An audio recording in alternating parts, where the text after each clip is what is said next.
এখান থেকে পিছন দিকে যেতে দিবেন এসে দিকে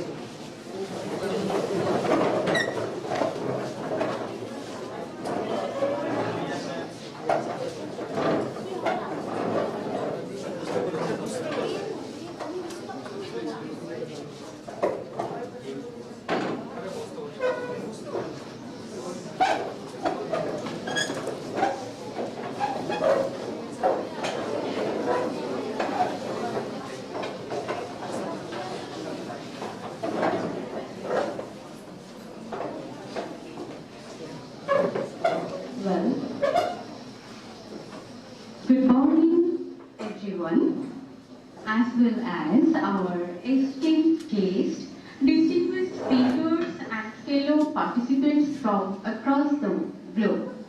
Welcome to you all on behalf of Organizing Committee of 2 days International Seminar on Advancing Quality Teacher Education, Rethinking Pedagogy, Technology, Research and Assessment for Sustainable Future, organized by IQAC Purba Medinipur B.Ed College. On stage, we have our chief guest, Honorary Professor Dr. Shobha Bandyopadhyay Ma'am, Vice Chancellor of Babasaheb Ambedkar Education University, as well as today's resource person, Professor Dr. Vedraj Acharya, Dean, Faculty of Education, Tribhuvan University, Nepal. Then Dr. Moinul Islam, Assistant Professor, Department of International Business, Keimyung University, South Korea. Then Mr. Amitav Chakraborty, Coach Leadership Management, and Dr. Prem Prasad Paudel, Assistant Professor, Faculty of Education, Tribhuvan University, Nepal. Good morning everyone as well as Happy New Year. Now, we are about to commence our event by lighting the lamp of knowledge and wisdom. Therefore, I request all the dignitaries for this auspicious beginning. Sir and ma'am, please come to the lamp. And students, I am requesting you, please come with the candles for lighting the lamp.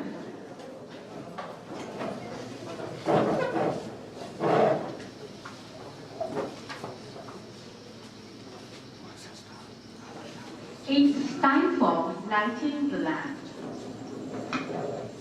And our ancient guests are going to do this. Students,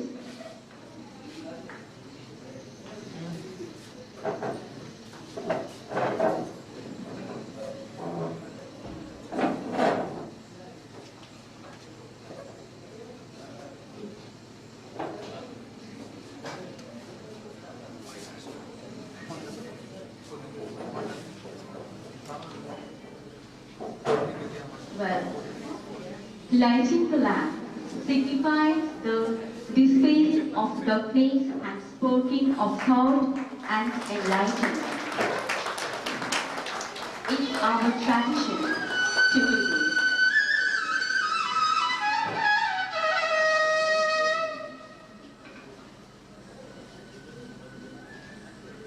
A heartfelt thanks to our honorary guests for leading this auspicious beginning.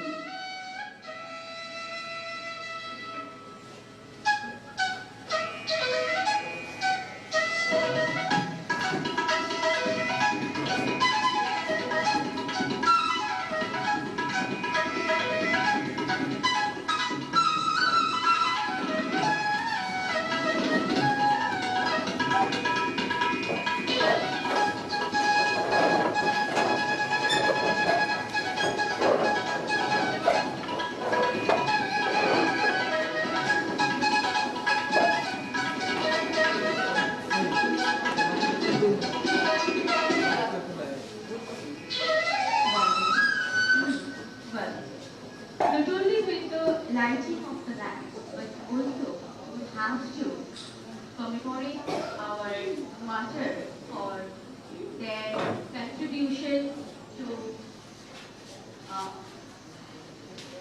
our motherland India. Therefore, I am requesting to our students to perform a national song, Vande Mataram, as it celebrates our 150 years of Vande Mataram. As we know that it was written by Bankim Chandra Chattopadhyay on the year 1875. Vande Mataram, a timeless anthem of strength and divinity. Therefore, I am requesting to our lovely students, please perform our national song, Vande Mataram.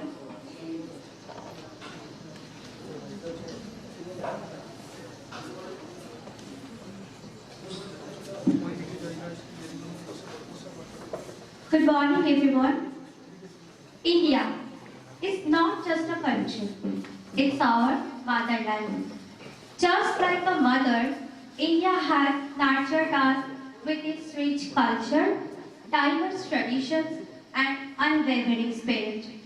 Many brave soldiers sacrificed their lives for India's independence. So, India is our pride. Let's honor their sacrifices by respecting the values and unity of our motherland. Vande Mataram. Vande Mataram is not just a phrase, It's a mantra, the heartbeat of India, a source of immense energy, a powerful resolution that binds every Indian heart, influenced by the goddess Durga and the concept of Bharat Mata. Bankim Chandra coined this term Vande Mataram as a symbol of patriotism and to personify India as a mother figure. Vande Mataram means I vow to you, Mother. It's a tribute to India's diverse landscapes, its people, and its spirit. From the streets of Bengal to the frontiers of space, its spirit inspires us to build a strong and culturally vibrant India. Let's carry forward this legacy, making every day a testament to the enduring spirit of Vande Mataram.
In every grain of Indian soil, 1,000 stories breathe of faith and fire and truth in roots that never leave.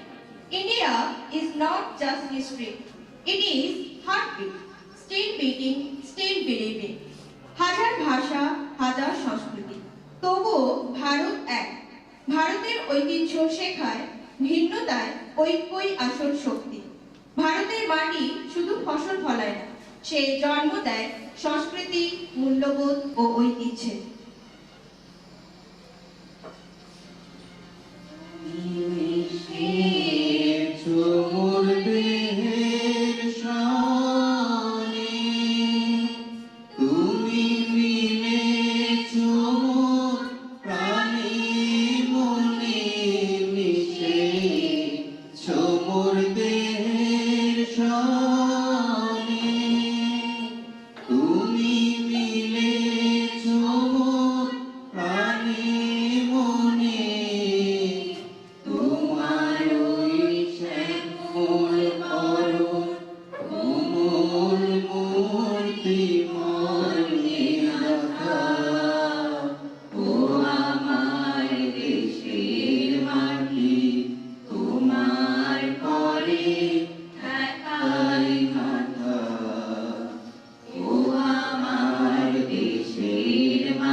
वो देश जो कभी सत्यम शिवम सुंदरम, कभी वंदे मातरम, कभी पंजाब सिंधु गुजरात मराठा द्राविड़ उत्कल गंगा है। मैं उस देश की नागरिक हूँ जो हर ठुकराए हुए की सरसल बन जाता है और सात समंदर पार परदेशियों को भी अपनी ब्रदर एंड सिस्टर कहकर बुलाता है। यही प्रेम की पूज्य भूमि भारत वर्ष कहलाता है। यही हमारा मातृभूमि भारत वर्ष कहलाता है। यही हमारा महान भारत है। वंदे मातरम, वंदे सुजलां सुफलां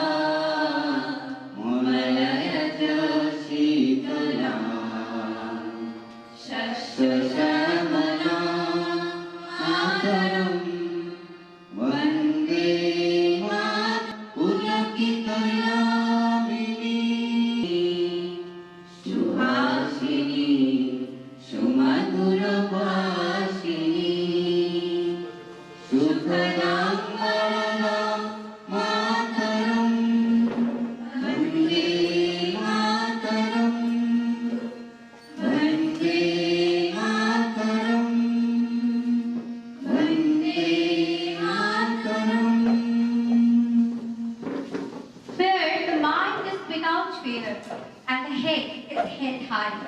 Where knowledge is free, where the world has not been broken up into fragments by narrow domestic walls. Where words come out from the tape of truth, where tireless typing stretches its arm towards perfection. Where the clear stream of reason has not lost its way into the dreary desert sand of dead habit. Where the mind is lead forward by thee, into even widening thought and action, into that heaven of freedom. My father left my country away, no sure.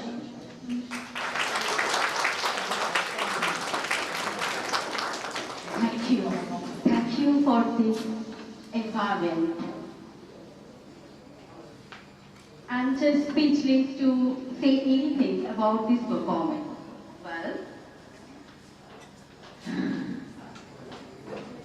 moving forward with our CTO program, I kindly request to our lovely students to extend a warm welcome to our chief guest, Professor Dr. Shoma Bandyopadhyay, Vice Chancellor of Babasaheb Ambedkar Education University, with flower bouquets, patches, and mementos.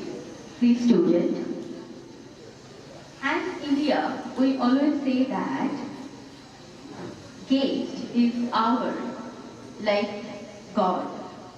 I quote, Atithi Devo Bhava. And we have to welcome them.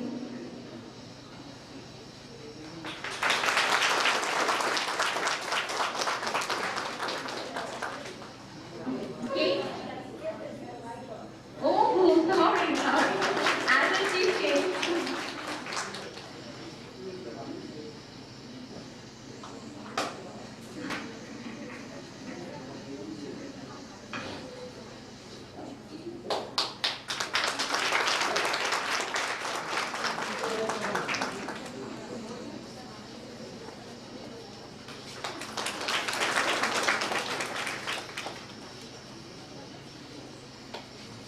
Thank you.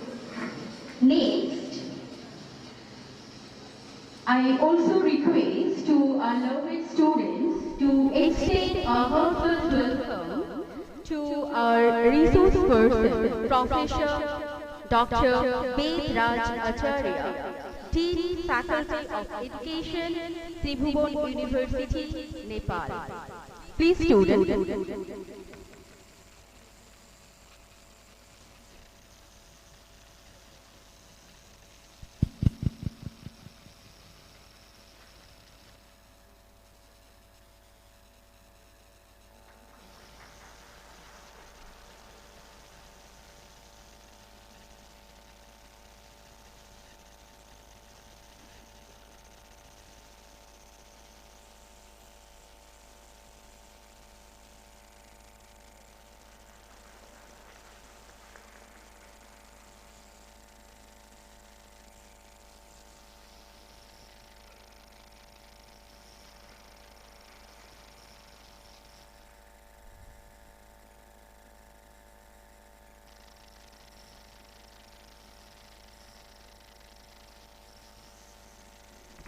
Next, we are going to welcome to Dr. Prem Prashad Patel, Assistant Professor, Faculty of Education, Tribhuvan University, Nepal.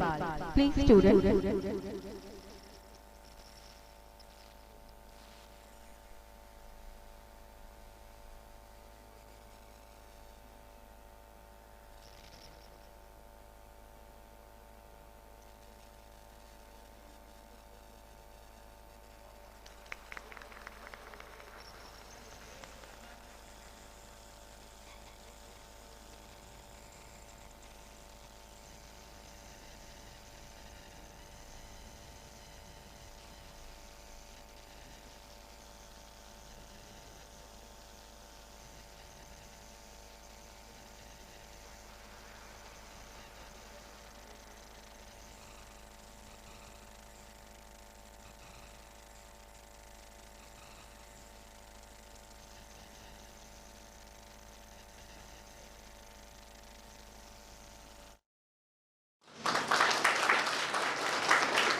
Next, Mr. Amitabh Chakraborty, Coach Leadership Management. We are going to welcome him.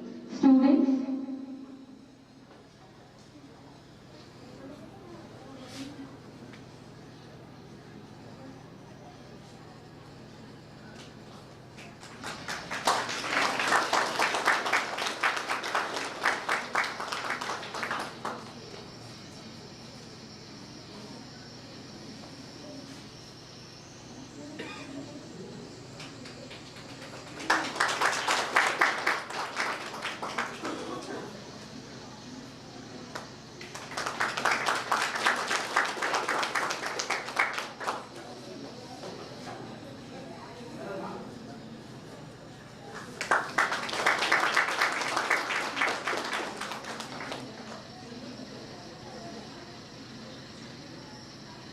last but not the least is Mr. Amitabh Chakraborty.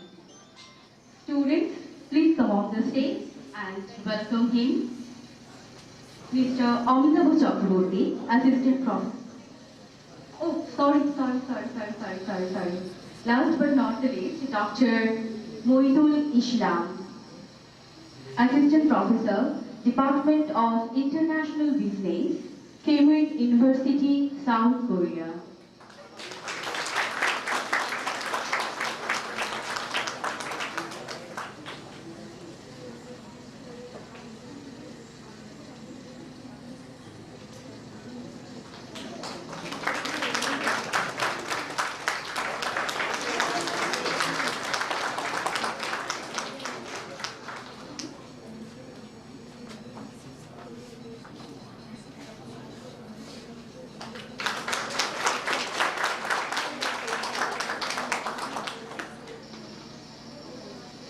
Sorry, sir, for this unintentional mistake.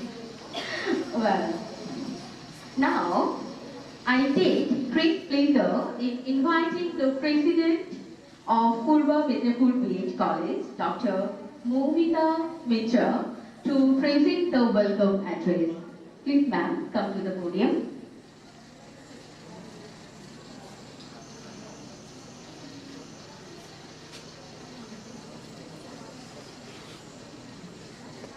Good morning to everyone present here. Our Honorable Chief Guest, Professor Dr. Shoma Bandyopadhyay, Vice Chancellor of Baba Saheb Ambedkar Education University. Our esteemed resource persons, Professor Dr. Ved Raj Acharya, Dean, Faculty of Education, Tribhuvan University, Nepal, Assistant Professor, Faculty of Education, Tribhuvan University, Nepal, Dr. Maidul Islam, Assistant Professor, Department of International Business, Kyungju University, South Korea, Mr. Amitabh Chakraborty, Coach, Leadership Management. Along with them, respected members of the organizing committee, all the delegates, faculty members, research scholars, participants, and dear students. On behalf of Purba Medinipur BEd College, it is my great pleasure and honor to extend a warm and heartfelt welcome to you all to this two-day international seminar. Your esteemed presence has truly enriched this academic gathering and added special significance to today's occasion. The theme of the seminar, Advancing Quality Teacher Education, Rethinking Pedagogy, Technology, Research and Assessment for Sustainable Futures, is both timely and thought-provoking. In this era of rapid change, the quality of teacher education plays a crucial role in shaping a knowledgeable, responsible and sustainable society. Therefore, re-examining our pedagogical practices, effective use of technology, innovative assessment methods and research approaches has become more important than ever before. This seminar is not only a platform for discussion, but a collaborative space for sharing ideas, research and experiences that can help reframe the future of teacher education.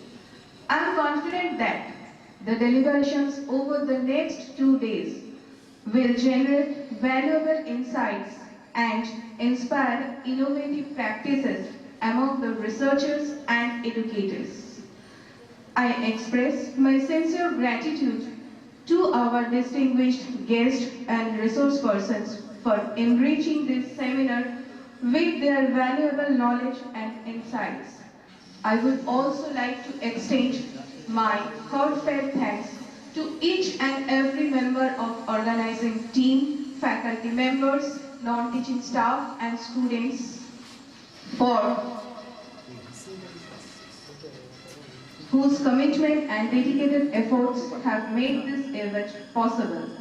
With these words, I once again welcome you all with gratitude and pride and sincerely wish the seminar a grand success. Thank you.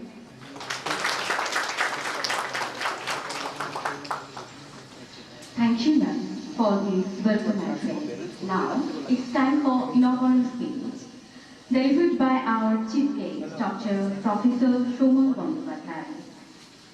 Professor Dr. Shoma Bandyopadhyay, an author, translator, and polyglot, is a recipient of various prestigious awards, including Sahitya Academy Award, Meera Shriti Samman, Aparajita Best Educationist Award, Rajbhasha Gaurav Award from MHRD, Bharat Gaurav Award from Sneha Foundation, Best Academician Award by Damodar Valley Corporation, Yashashwini Puruskar by All India Marwari Mahila Samiti, Virasat Samman by Mumbai Journalist Association, All India Qawmi Ekta Monch Award for Literature, etc.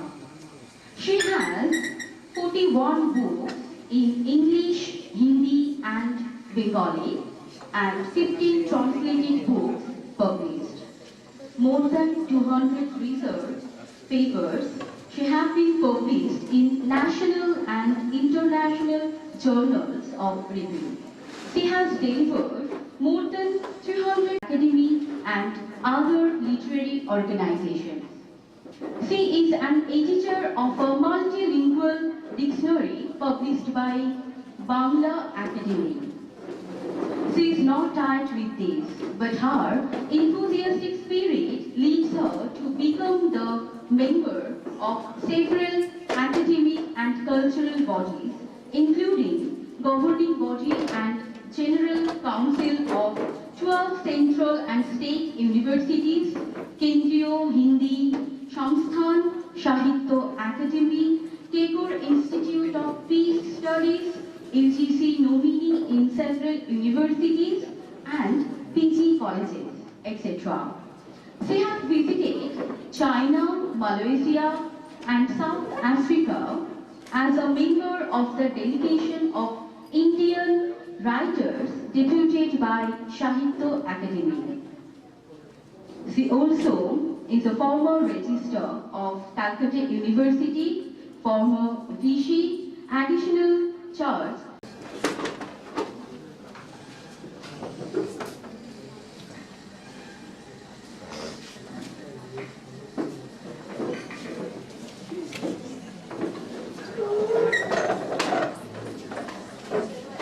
Thank you, ma'am, for your elaborate introduction. Am I audible?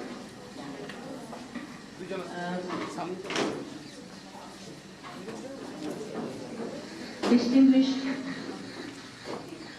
guest of the August class, Professor B.R. Acharya, Dean Faculty of Education, Tribhuvan University, Nepal, Assistant Professor, Faculty of Education, Dr. Prem Prasad Bodal, Tribhuvan University, Nepal, Assistant Professor, Department of International Business of KMU University, South Korea, Dr. Madhur Islam, Mr. Amitabh Chakrabarti, the President of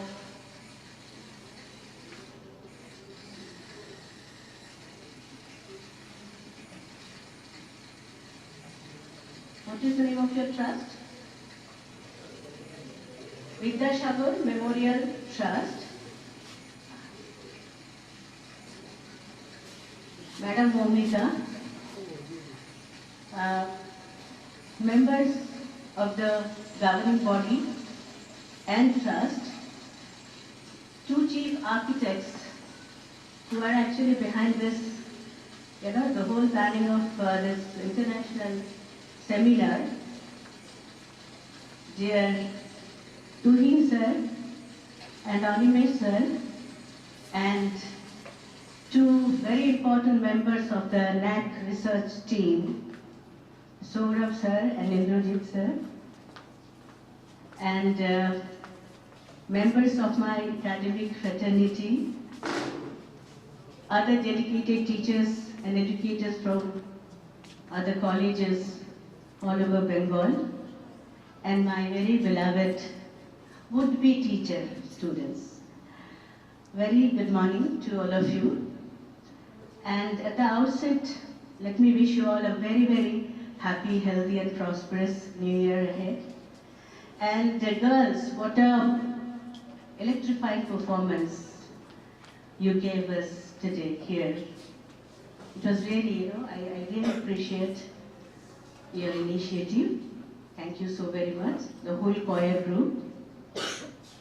Now it's a pleasure for me and an honor to be invited as the chief guest on this very significant occasion and share the dais with three distinguished academicians abroad from Nepal and South Korea.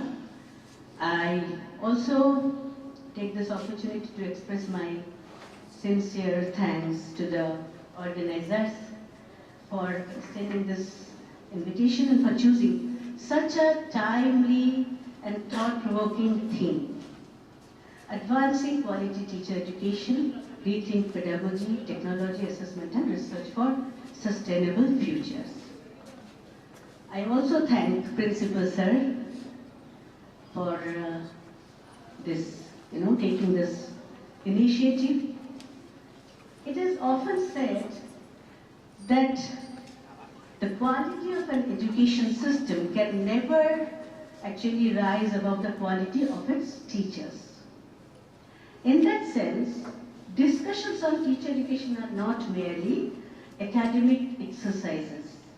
They are deliberations on the future of our society, our democracy, and our collective intellectual and ethical growth. We actually stand here today at a very crucial juncture. The 21st century is marked by an unprecedented technological advancements, just as we are discussing, when we are sitting inside the room of our principal, sir. So, and then rapid social transformation and complex global challenges. And in such a dynamic context, teacher education must undergo a paradigm shift. Actually, it has undergone a paradigm shift. And during the COVID period, we have already, visualized that. And besides, our regulatory body, that is NCT, National Council for Teacher Education, has also laid stress on these 4 key pillars that have been mentioned in the theme. That is rethinking pedagogy, rethinking technology, rethinking research, and assessment for sustainable futures. So now, actually our objectives can no longer be limited to providing access to education alone. Rather, we must ensure access to quality education, education that nurtures critical thinking, creativity, problem-solving abilities, and of course, the most important of all is a lifelong love for learning. and at the same time focusing on skills for facing global challenges like climate changes. So it's all there, the holistic. Right? Now, so allow me to briefly reflect on these 4 key pillars. The first one being rethinking pedagogy. The traditional teacher-centric model of instruction is now gradually giving way to learner-centered, collaborative, and inclusive pedagogies. Effective teaching today calls for active learning, meaningful dialogues, which is very important, and inquiry-based and problem-based approaches that engage learners intellectually and emotionally. For example, see, instead of a long one-way lectures, many institutions, not only abroad but even in India, they are adopting flipped classroom models. I'm sure in South Korea and Nepal also you might have done so. Where actually what the students do? The students are engaged with reading materials or videos before the class. And the classroom time is devoted to not only this, the teaching learning, but to discussion, reflection and application of concepts. Now actually, what happens, most of the time, it's a one-way learning. That is, the teacher comes into the classroom, he addresses the students there, and then get out of the classroom without knowing whether what he actually discussed, what he wanted to, tell, did it reach the last bench listeners? Isn't it? Often we see that the first bench students, they are very responsive. They will, if you ask them questions, they will stand up, they will say. But we don't pay heed to those who are sitting at the back benches. But here, the whole classroom will participate in this kind of models. Similarly, problem-based learning, where students work on the real-life issues, such as environment sustainability, just like Madam Momita said, and classroom diversity, that is very, very even another important aspect, or social equity. This helps future teachers to develop critical thinking, and of course, the most important of all is decision making. Kindly note it, decision making. Teacher একটা শুধু জ্ঞান বিতরণ করছে না, সে কিন্তু তাকে help করছে আগামী দিনে তাকে কোন ডিসিশনটা নিতে হবে, শুধু নিজের জন্য নয়, তার যারা ফেলো স্টুডেন্টস তাদের জন্য, সমাজের জন্য. So that is very important.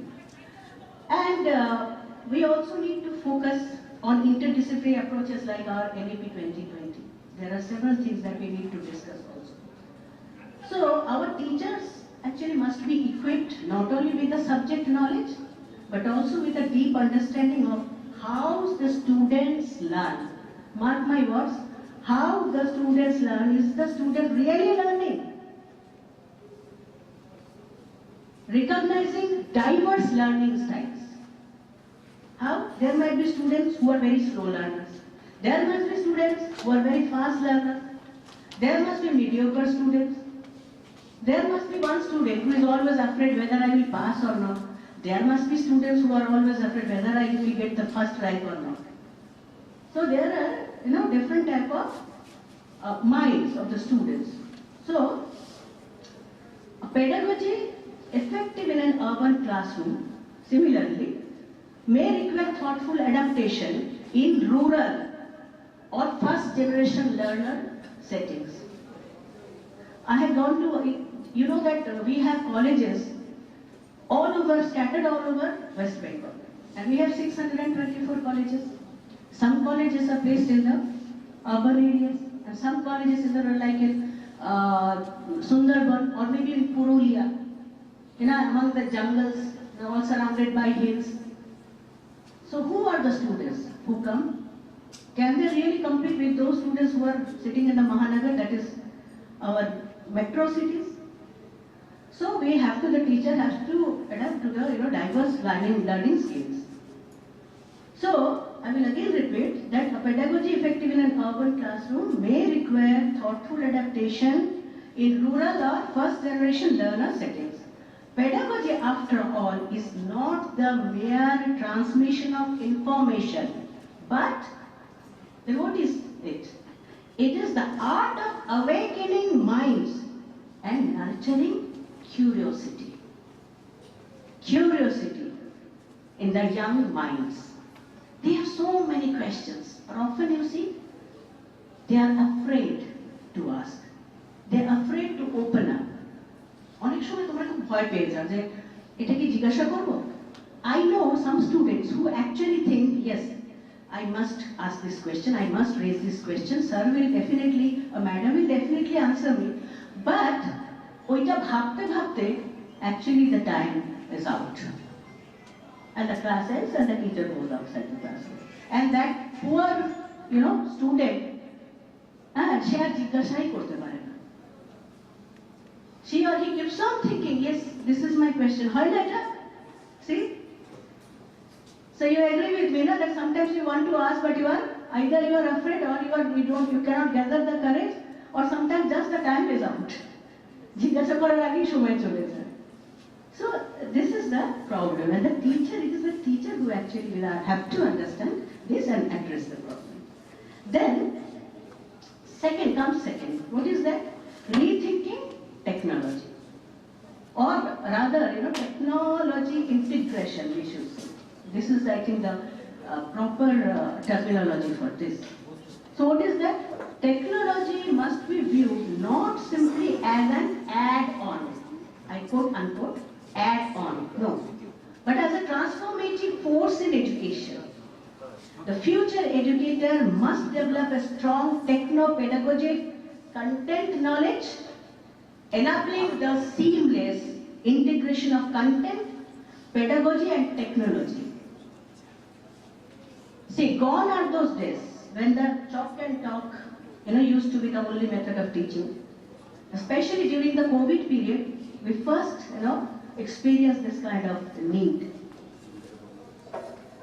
Our teachers, they find it so difficult. Those who were, living in the remote areas, they found it very, very difficult. But still, they took the help of even WhatsApp or maybe Facebook to, communicate to the students. I think you have also done, madam. That is why you are nodding your head. Good. So, our colleges actually have to equip teachers with that necessary skills to create and use digital media effectively. And I'm sure that many of our colleges, Purba Medinipur is very, very, they have taken one step ahead, I think, right? So they have to use digital media effectively, not just consume it. Secondly, a teacher has to use technology to differentiate instruction and cater to the individual paces and needs. Just what I was talking last time, just before this, that you have to address every individual student, what they actually need. Then only that is called what we are talking about, the inclusive education.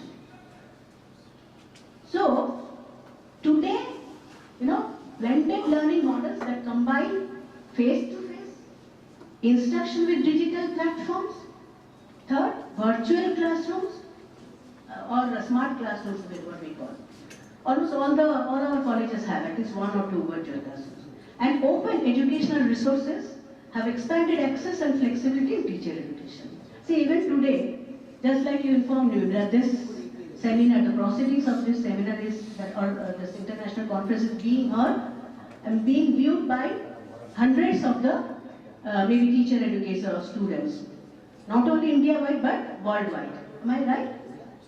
So, my best wishes to them also, whoever is watching us, listening to us. Now, however, all said and done, yes, technology is very important. But again, we have to remember that the technology should support the teacher, not replace the teacher.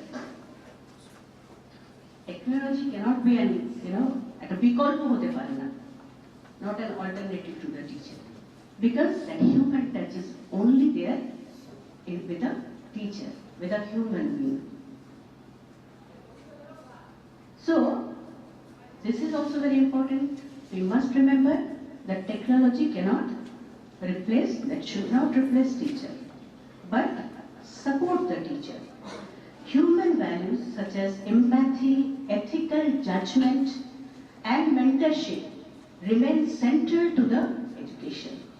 Technology must therefore remain a means, not an end, guided both by sound pedagogical intent and ethical responsibility.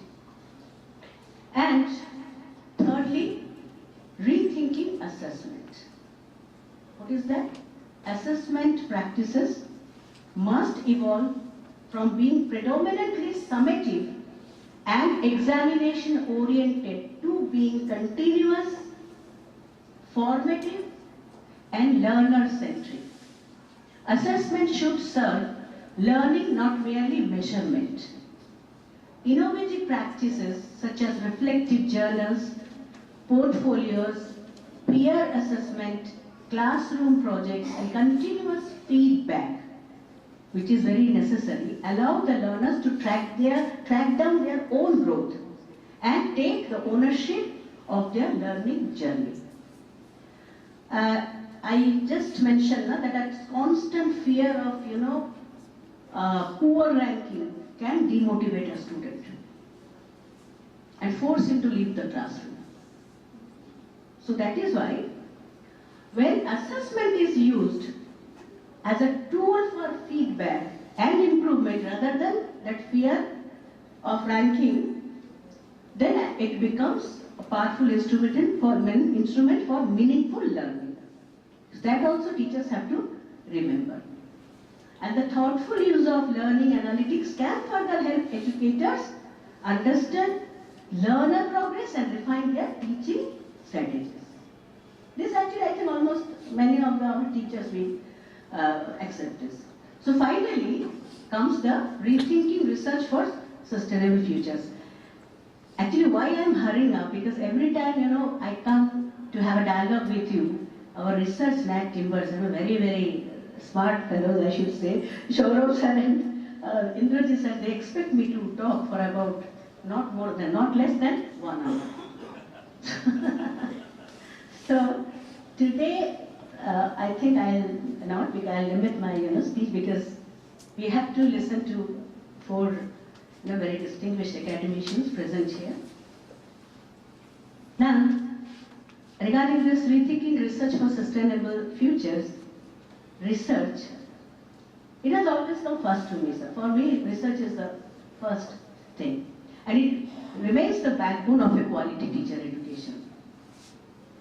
Evidence-based practices, action, the first one is evidence-based practices. Second is action research conducted within classrooms. And third one, innovation in digital pedagogy, are essential to address contemporary educational challenges. And at the same time, our research endeavors must align with broader societal goals. Because at the end of the day, we must remember whatever we are doing, it is not only for us, it's for the betterment of the society, and number one, for the whole nation. So, it should align with the broader societal goals. What are they? Promoting environmental consciousness, number one, social equity, inclusion, and ethical citizenship. Research that integrates themes such as sustainability, gender sensitivity, and digital inclusion ensures that education contributes directly to the national and global development goals. Directly. And in this regard, Sustainable Development Goal 4, remember that? What is that goal for? It is the quality education. Very good. Who said? Raise your hand. Excellent. So that is quality education. It offers both direction and purpose. Reminding us that education is central to building a just and sustainable world. That is why, some people would never want that you get educated. Right? Yeah.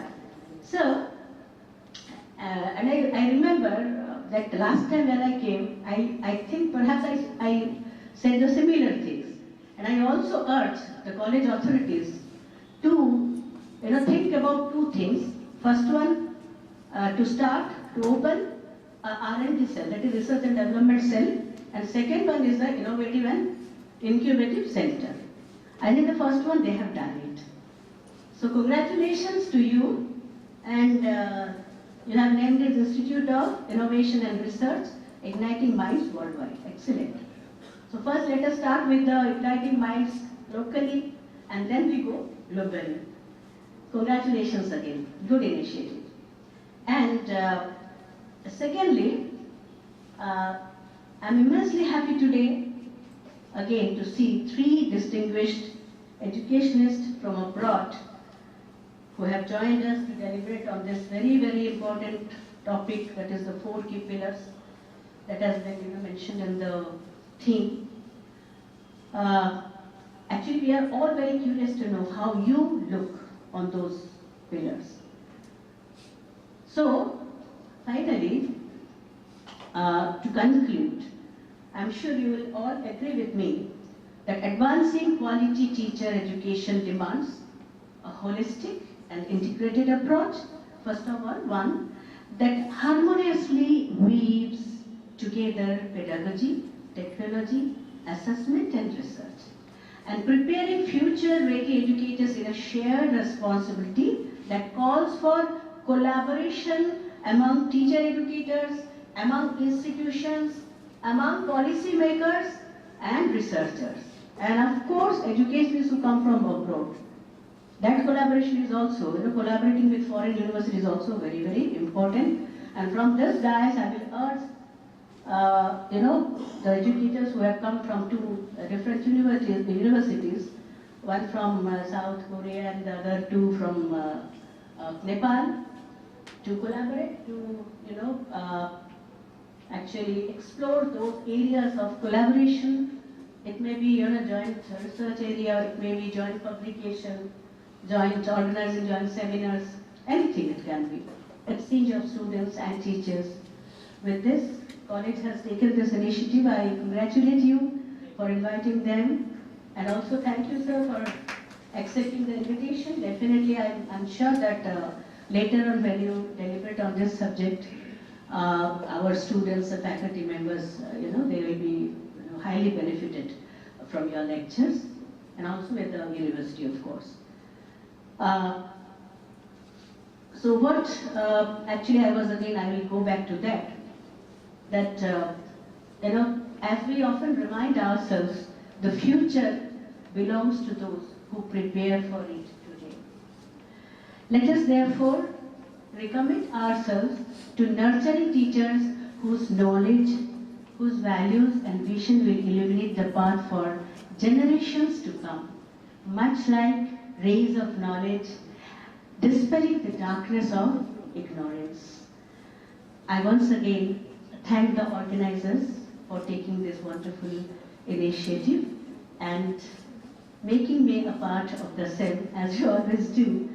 And because this kind of initiatives will definitely help to create such teacher educators who are not just knowledgeable but also agile, technologically very proficient, and committed to fostering resilient, sustainable communities. Remember, community first, then individual. So I think I should stop here. But yes, before I put a full stop to my speech, actually yesterday, sir, and for all of your knowledge, you know that yesterday was the foundation day of our university. And our university is not only the university actually, it is with all those 624 colleges. So I congratulate university as well as all the colleges who are actually a part of it, integral part of it. And when they asked me yesterday, after hoisting the flag, university flag, and the prayer song, they said, they requested that you please give your message. I said today, since I do some bit of writing, I said that I will of course share my message, but through a poem that I have penned. So the title is From Foundation to Future.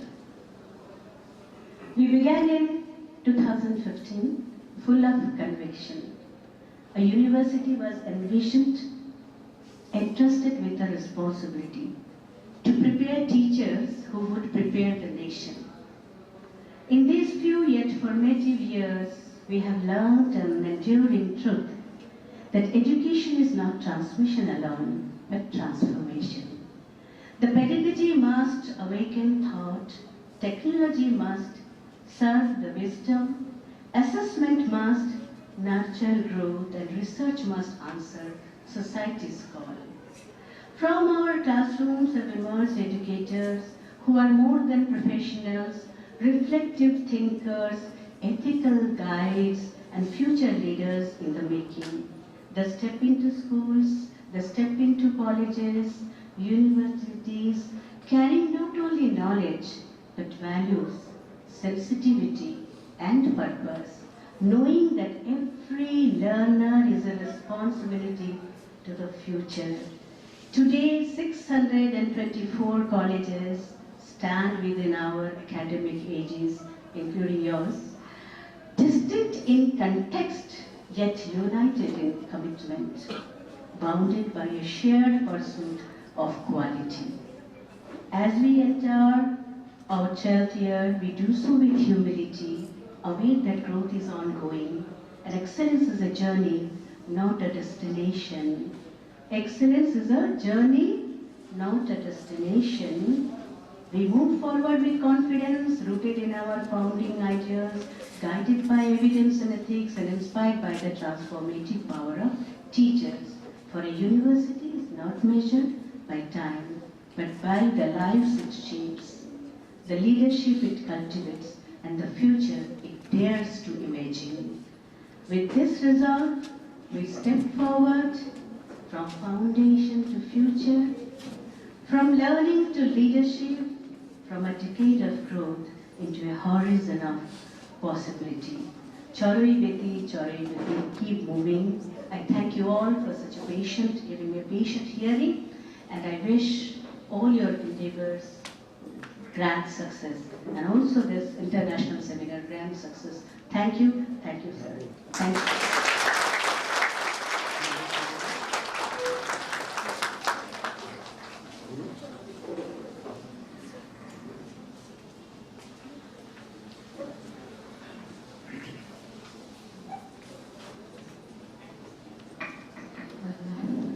Thank you, ma'am. Thank you for this thought-provoking as well as elaborate explanation of the keywords of the title of the seminar. And obviously, it clears the concept and motto of today's seminar. Now, we are moving forward to the technical section with the speech by Professor Dr. Bedraj Acharya.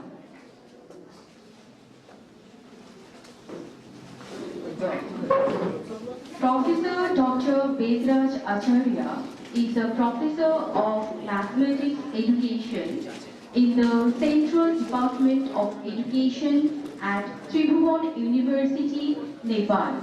Currently, he serves as the Dean of the Faculty of Education at Tribhuvan University. He earned his PhD in mathematics education from Tribhuvan University, Kathmandu, Nepal. He was the director of MPhil, leading to PhD program from 2022 to 2024.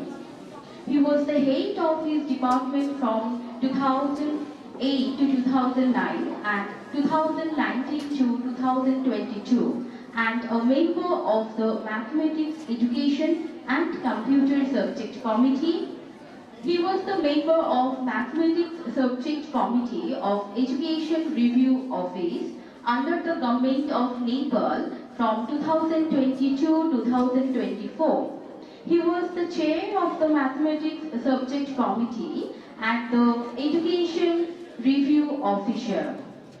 Dr. Acharya has authored several books, including Foundation of Mathematics Education, Studies in Mathematics Education, Diversity in Mathematics Education, Instructional Pedagogy, Introduction to Education, Introduction to Teaching Practice, and Child Development and Learning, along with various book chapters.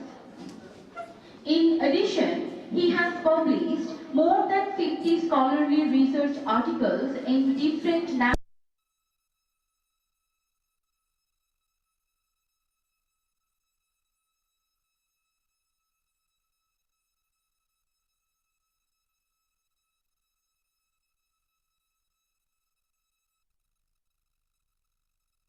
and co-investigator. His research interest ranges from cultural issues of teaching and learning mathematics, constructivism and ethno-mathematics among others in social justice issues in education. He supervised PhD, MPhil and master degree students. He has presented more than 10 different papers in national and international conferences. He is editor-in-chief of a peer-reviewed journal on social science in the year 2022 and Journal of Mathematics Education in the year 2023. He visited Oslo Met University of Norway, Inland University of Norway, Changwon National University of South Korea, Daegu University in South Korea, Oslo Met University and Inland Norway University of Applied Sciences, Lillehammer, Norway, University of Southampton, UK and different universities of India and Nepal. Please, sir, come to the podium. Sir, please come to the podium.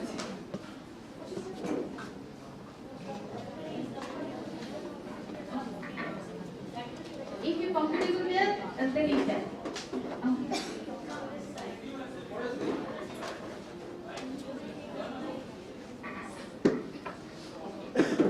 Now we are going to hear Professor Dr. Petraj Acharya.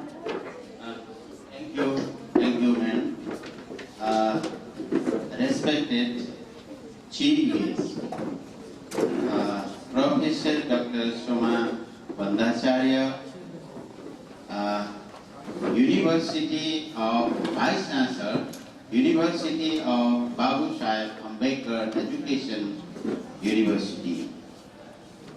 Our other research person from Korea and Nepal. Respected campus chief of this college and our other friend like Twin and Twin to my right. I'm right? Yes.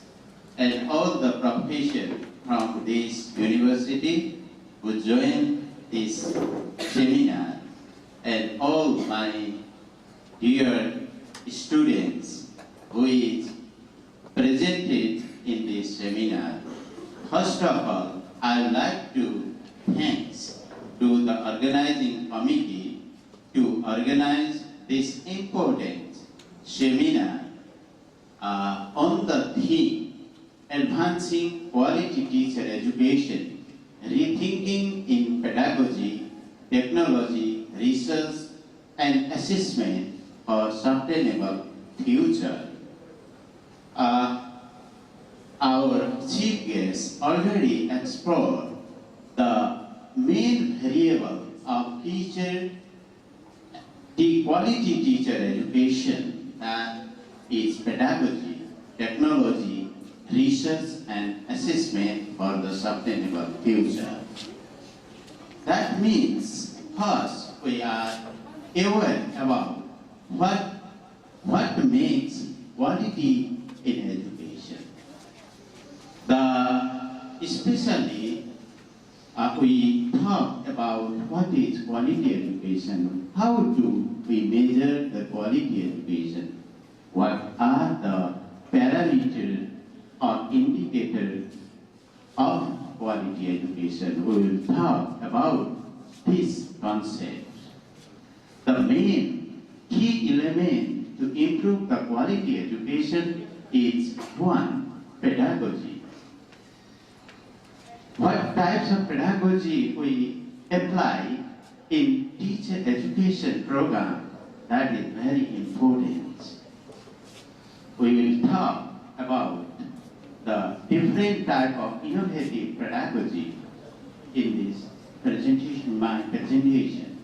The second component is technology.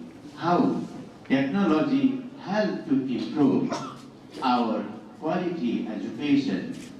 In this direction we will discuss here. The third is research. Research-based activity, how we can carry out different research-based activity in our teaching learning process. And last is assessment. How we can make our assessment more student-friendly by applying the comprehensive assessment system. Not only the paper pencil based type of assessment. We know we have our student have 8, 9 times type of intelligence that our garden already explored. But how we can measure or achieve such type of intelligence in the assessment process, we measure that. The quality education is not an absolute concept. It rather a contextual one. It differs different place, different time. In quality education, we ensuring all learners acquire the skill, knowledge, values, and attitude necessary for long life learning, personal development, and social contribution that already mentioned our CPS. Ensure inclusive and equitable equality education and promote lifelong learning opportunity for all. That concept is given sustainable development goal. You explore that theme. Other some key indicator of quality education is one, design praxis-driven or competency-based curriculum. How we can develop, that is the question. And continuous faculty professional development program. We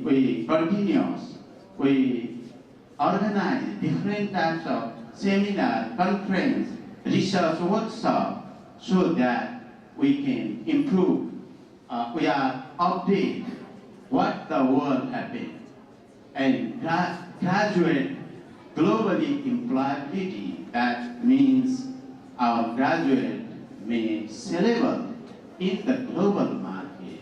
That labor market driven program we have to launch in our teacher education program so that they can sellable all over the world. Ability to deal with potential future and pandemic situation.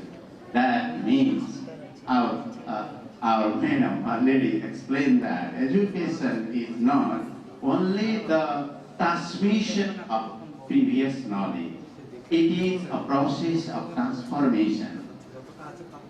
If there is certain thing happen at that moment, we can resolution. We obtain the solution that the circumstances like COVID-19. Such type of education help to improve the quality education, ability to deal potential future pandemic situation. The practice of innovative pedagogy. technology integration and research assessment is the key indicator of quality education. That quality education, does quality education have the same meaning for all? No. The concept of quality education varies across the culture. Religion, nation, for example, Calcutta versus Chandigarh, Nepal versus South Korea. That means it varies from the situation, from the geography, from the nation. That means it is a relative concept. In some contexts, it might emphasize access and equity in one context, while for other, it may focus on innovation, research, and global competitive. That means quality of education varies from different situations. Now we are talking about the research. Without research, nothing is else. That means the quality of education is gradually shift. The priority in developed countries may differ from those in developing countries. Need to conduct specific strategy in quality education. When we talking about the quality education, we need to study, we need to explore what trend going on the world. Teacher development is not limited to cognitive growth alone. It also encompasses emotional engagement, creativity, and professional identity formation. That means quality education is not to construct the knowledge alone. That means we engage our students in diverse way. One, cognitive way, the second, socially, culturally, geographically. That means we have to engage the student in diverse way, then it became a quality education. Transforming teacher education involves innovative pedagogy, blending technology, promoting research culture, and apply appropriate assessment for sustainable future for quality education. When we're talking about the quality of education, we know about the main trend of 21st century in education. Especially, we talked about three mega trends. One is technology integrated pedagogy. Second is collaboration. And third is globalization. We have the knowledge of Western knowledge. That is not sufficient without taking the knowledge of ourselves. Indian knowledge system, Nepali knowledge system, Hindu knowledge system, that is equally important to identify, to recognize all over the world. That's why globalization, the knowledge of globalization is equally important to improve the quality education. Let us think, are our learners ready to address this demand? Does our education system address this trend? If not, let us think or let us work collaboratively among the different universities, among nationally as well as internationally, to improve the quality education or our education system better. In the 21st century, students need to able to compete globally. They are not only Nepal or India, so we have able to compete globally. Nowadays, world is like a global village. Create opportunity for themselves and others.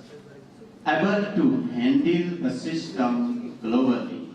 Able to deal with uncertainty. That means education for emergency. If something is happened, then education, our professor, our teacher, our student solve that situation. So, able to deal with all kind of uncertainty. Let us think, are their learners ready to address this? Does our education system, that means curriculum, pedagogy, assessment, policy, and research address this issue properly? If not, we rethink teacher education program globally or nearest countries, neighborhood countries. Education, we have to rethink and revisit with the consultation of different universities. In the 21st century, students should establish multi-sectoral collaboration. That means university in Nepal, ministry and development partner.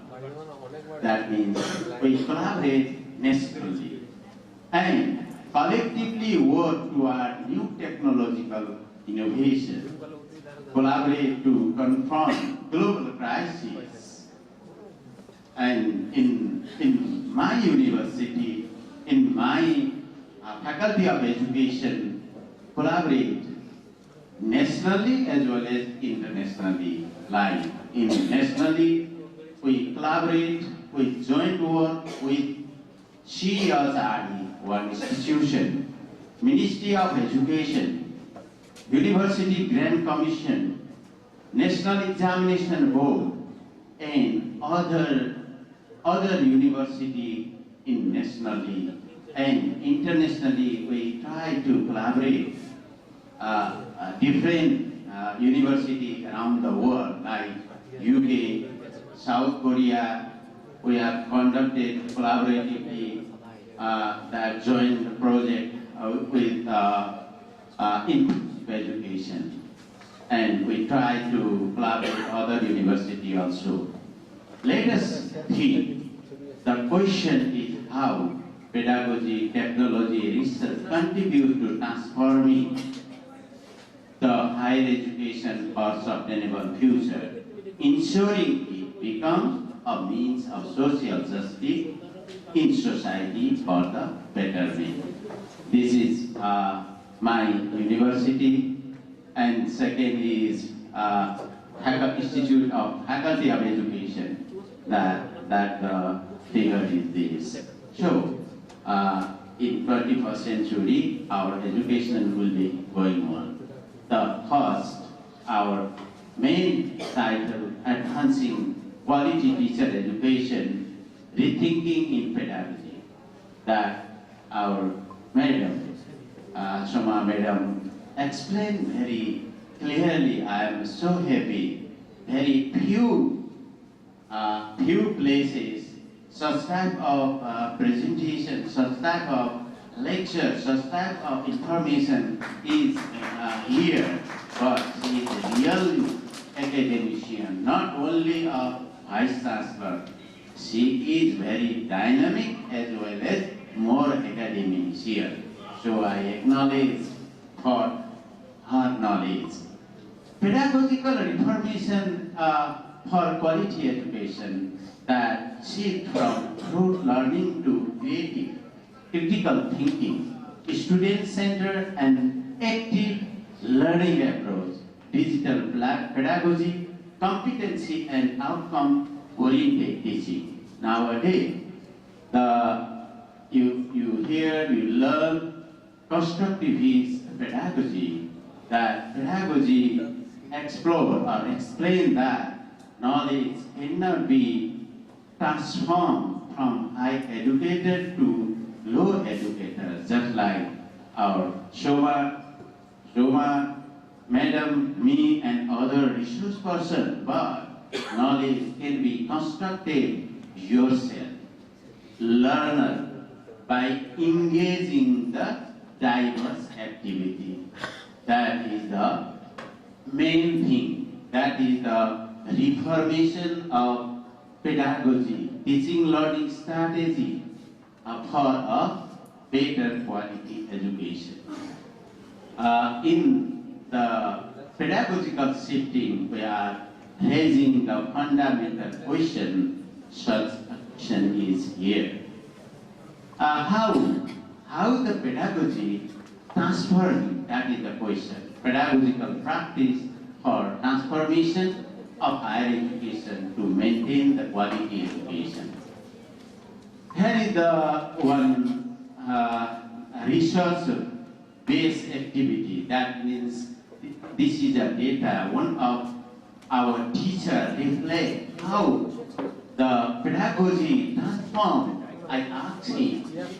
He claimed, he shared his idea, a diverse nature of pedagogical practice, gradually from teacher-centric to student-centric pedagogy. That my voice is not myself. It's a voice of teacher who practice long-term in the teacher education program. He shared his view as teaching in higher education, informing pedagogy is teacher-centered. I always found that teacher is an informer, content is information, and students are passive receiver, where learning becomes a burden. There is very little participation of students in instructional process. In higher education, rethinking in pedagogical shift is necessary. Nowadays, very little emphasis is given to the collaborative learning, project-based learning, and field busy in higher education, higher study. That is the voice of one teacher who teaching long-term in teacher education program. That is evidence-based information that Madam already explained. That means it is research-oriented teaching learning activity. And gradually, beginning to start inclusive pedagogical practice in the classroom for educational transformation for quality education. That means, first, what is inclusive education? Inclusive pedagogy is to respect, celebrate, acknowledge the diversity and difference. It also uses reflective practice and differentiated instruction. One of the other teachers share his view that we gradually practice the inclusive education. We give the equal emphasis to the fast learner as well as slow learner. Sometimes we apply the equity pedagogy and sometimes we apply the equality pedagogy. It is not sufficient only use the equality pedagogy, because in the classroom there are diverse nature of students in terms of cognitive also. That slow learner student need to apply the equity pedagogy. That means unequal treatment or equality. That is the equity pedagogy. So we have used the inclusive pedagogy. Inclusive means acknowledge all type of learner. Either they are the geographically diversified, cognitive diversified, religious diversified, and other type of diversity. So we can gradually improve the quality education. And the third is practicing play pedagogy for engaging students for educational transformation. It is very easy because the madam already gave some glimpse about the play pedagogy. Play pedagogy, play classroom is that the teacher already sent the teaching materials like the teacher prepared a very short video and sent already before coming the class, the student hear that video and they were confusion about certain concept, and they come in the class and they discuss. They are some confusing. So that confusing part we only discuss in the classroom. Then other reading material also. Just like different articles, different books, and we provide already, and the student learn, they engage in the classroom, and they reflect what they learn and what they are not learned, and we discuss with the teacher and their friends. That is the flip pedagogy, and this is also data. Our teacher gradually try to practice include the flip pedagogy in the classroom. That means we have shifting teacher-centered pedagogy to the student-centered pedagogy in real practice to their classroom, so that the teacher education quality gradually improve. Now, the fourth is implementation of transformative pedagogy for quality education. This is a figure that is 3 steps. Step 1, examination. 2, struggle, and the third is perceptual shift. That means in the classroom, we are not directly giving the ready-made solution.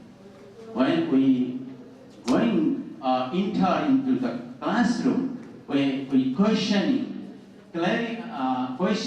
querying, and then they are thinking about this. And the second is they are confusing. We generate the cues in the classroom. In Nepali, Ranabulla. That means we enter the student in the complicity way, so that they think alternatively. And last, we obtain the new, we construct a new idea, new thing, that is a transformation. In this way, our student gradually transform, and we apply this pedagogy so that our education system gradually change from teacher-centered to student-centered. To implement the transformative pedagogy, we never forget about the Mejiro, that gives the best way to implement the transformative pedagogy. That means making sense through reflection and dialogue. We dialogue into the classroom. Component and critical reflection, centrality of experience, acknowledge, reflection, dialogical discourse, and action. These are the main steps to implement the transformative pedagogy. Now we gradually apply the practice of constructivist pedagogy. In theory, in our teacher education program, in psychology, in education, and also in methodology, in different subjects, we teach our students what is constructivist pedagogy. But when we enter into the classroom, we forget all the things and give the lecture. So we gradually involve the student in diverse work. The student can present different things, and the role of teacher is just like a mentor, it's just like a facilitator. The teacher, the mentor listen the student first. The teacher listen the voice less to the voice also. So that we gradually involve the student in different activity, so we can practice the constructivist pedagogy. and engaging students in discussion, encouraging self-reflection, offering experiential learning through critical pedagogy. Critical pedagogy means the classroom start from questioning, start from doubting, start from giving the alternative way so that the students became more creative. They develop creativity power. So we use the critical pedagogy for improving the quality education with respect to pedagogy. Practicing focused pedagogy for develop comprehending skill to become an independent learner. That means if teacher gives the solution before speaking, before telling the student, that in this case the student is more dependent. So we make the student independent. We practice the student-centered pedagogy, and especially we practice learning by doing approach. If the student are doing something, then they learn. They will learn. And the other is indigenous pedagogy. That means local to global. That indigenous pedagogy is to teaching method, practice, and approach that are grounded in cultural tradition, values, worldview, and knowledge system of indigenous community.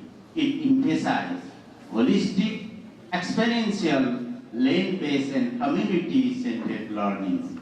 Likewise, ethno-pedagogy show that oral tradition, there is no written document, but we have oral tradition, experiential learning, place-based education, culturally rooted learning, culturally relevant teaching learning process. We have to apply in teacher education program so that we address the concept of localization. That means local, we acknowledge the local knowledge as well as global knowledge. In sum of implementing of transformative pedagogy, engaging students through free pedagogy, implementation of inclusive pedagogy in a real teaching, practice of constructivist pedagogy, indigenous pedagogy, engaging students in discussion, encouraging self-reflection, offering experiential and reflective learning, practice focused pedagogy. If we implement such type of pedagogy, such type of activity, then we gradually, our teacher education program is more quality education, and we try to rethink our teacher education program with respect to pedagogy. Now, the second variable or second component is technological reform. Without reformation of technology, we cannot maintain the quality education. So, digital transformation, a learning platform, ICT-based instruction is the key for reformation of teacher education program. Due to the advancements of digitalization, it enables connectivity, data processing, digital service. It helps to encompass network. Due to the advancements of ICT, we increase the network, data center, cloud computing, mobile communication, and digital platform. So we develop the digital ecology for improving the quality education. Digital ecology is an iteration between biotic and abiotic component that explain Tanaya 2011. A biotic component is a living component. For example, we manage the good instructor, student and administrator, ICT administrator, that we can manage properly for digitalization. And the second concept is abiotic component, is a non-living component. For example, digital device like desktop, computer, laptop, netbook, cable, smartphone, communication media, internet, Wi-Fi, etc. We can properly manage to improve the digital ecology or to improve the technology so that it gradually improves the teacher education program. Without this technology, we cannot establish the good quality teacher education. Similarly, if we acknowledge or if we welcome the technology, our teaching learning process is based on the learning management system, that is Moodle system.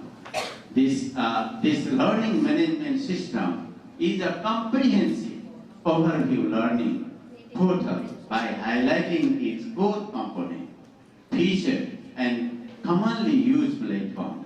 It is digital platform designed, plan, deliver, manage, and evaluate teaching learning process in an organized and efficient manner. That means when we see in this figure, first is course management, second user management, third content management, assessment and quizzing, process tracking and reporting, accessibility, multi-accessibility and communication and collaboration, integration and compatibility, customization and branding, mobile compatibility, Imado and module. We have, if we, all the components set in our module system, then the student go that system and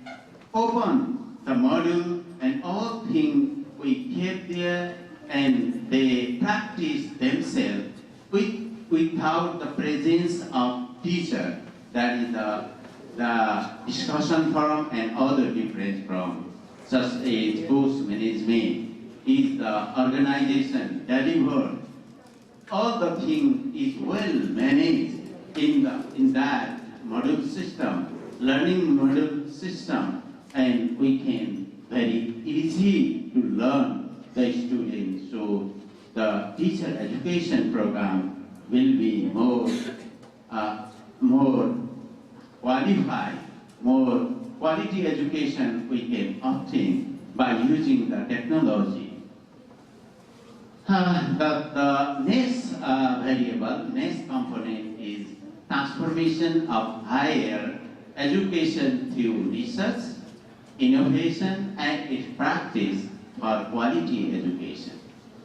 That means we all are convinced about the research and publication.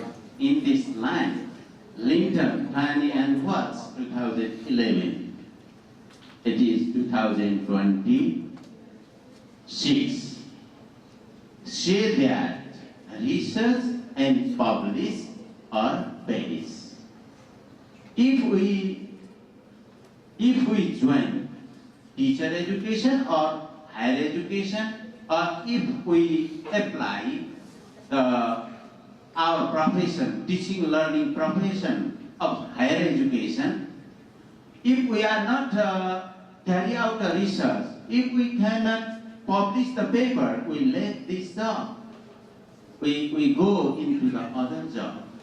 If we remain in teaching profession in higher education, the research is more compulsory. And after that, we can publish the paper. The PhD, MPhil, is one component. It is, I think, it is a previous requirement for the future. If we cannot publish the paper, your dissertation cannot learn the abroad. If you publish the paper, then your paper will be learned, read all over the world like you. So that without publication, your profession is incomplete. That's why this saying indicates that how research and publication important in education for the teacher and student to enhance the quality education.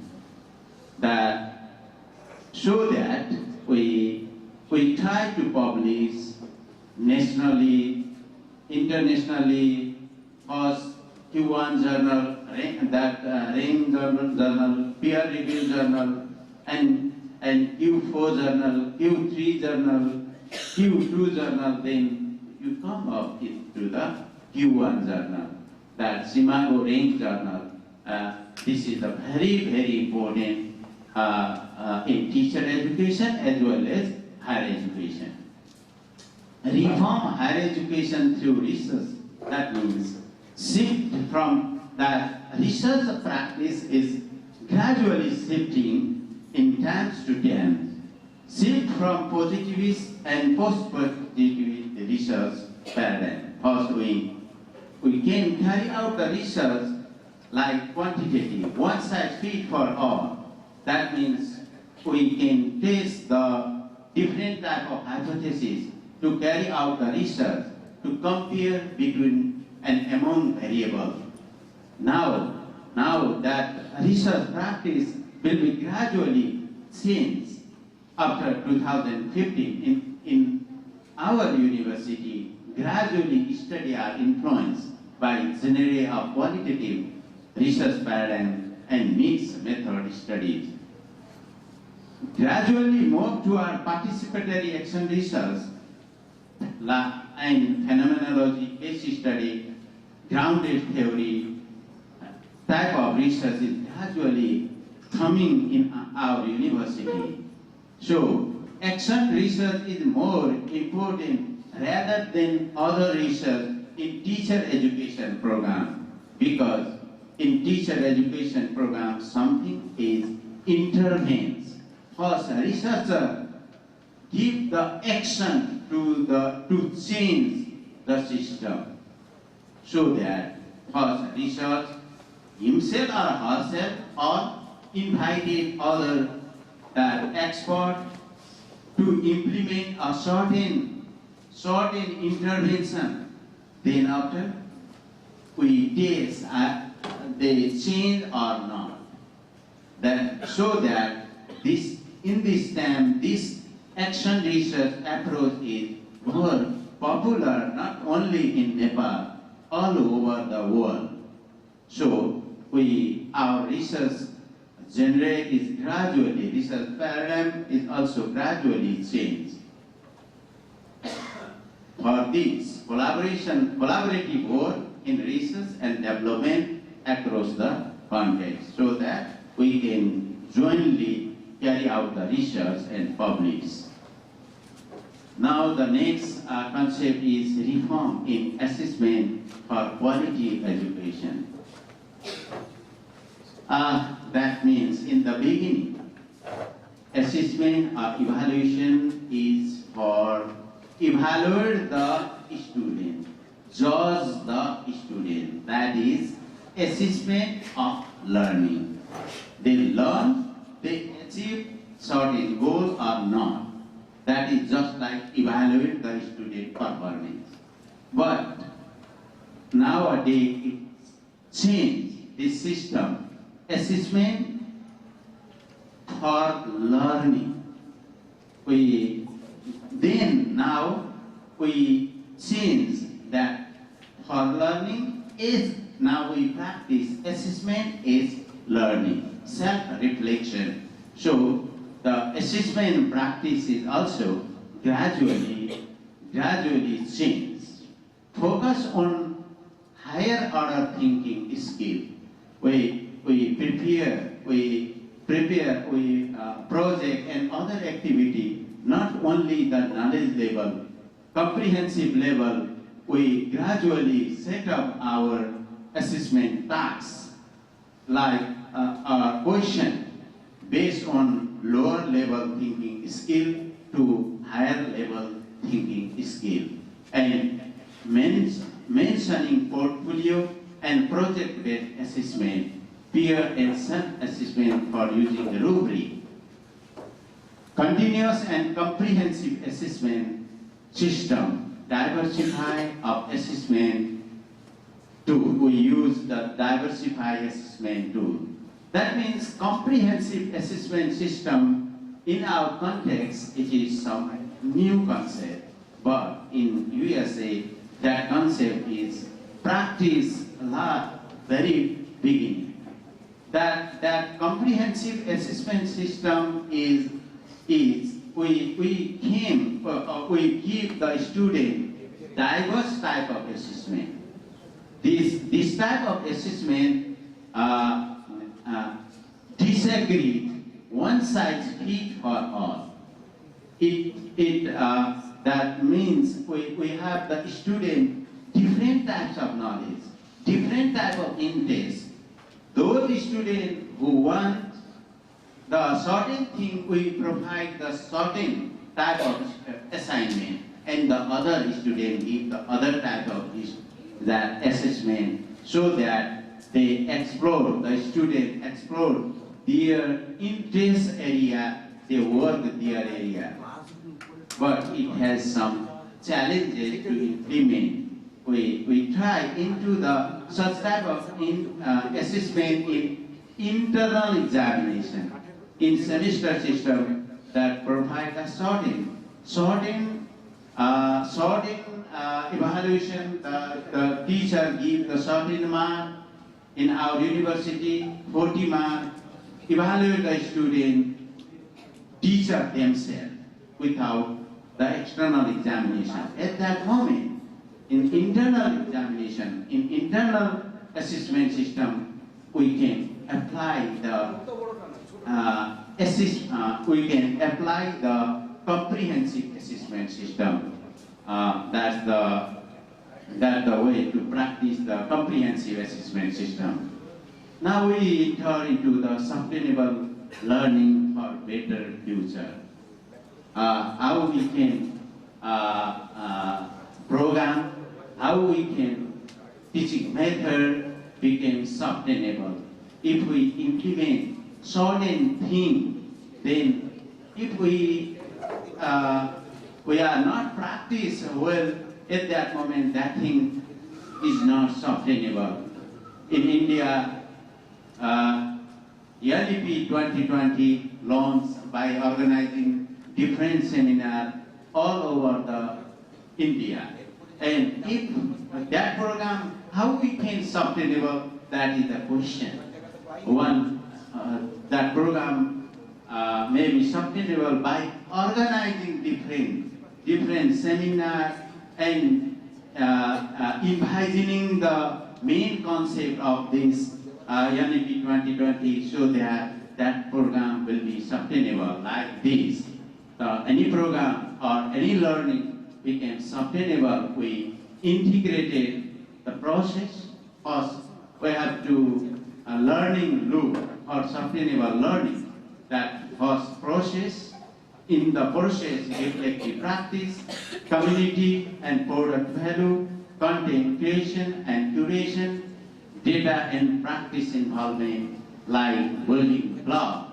Inside the building block, we create productive and learning space, participant-centered, context-specific, and so on. And discovery or we can innovation something, so that that innovation is remain in our mind. So for sustainable learning, we integrated or holistic process, building block, and innovation, then our learning or our program may be sustainable. It's required to deeper learning also. Without deeper learning, we cannot remember, we cannot sustain any program or any learning so that we can our learning more sustainable and innovative program will be sustainable in the certain context. Now I came to the conclusion, advancing quality teacher education, how we can make the quality teacher education better, that pedagogy, technology and assessment for a sustainable future, that is our main theme. So applying innovative pedagogy to integrating technology is a milestone in higher education to reform the quality education.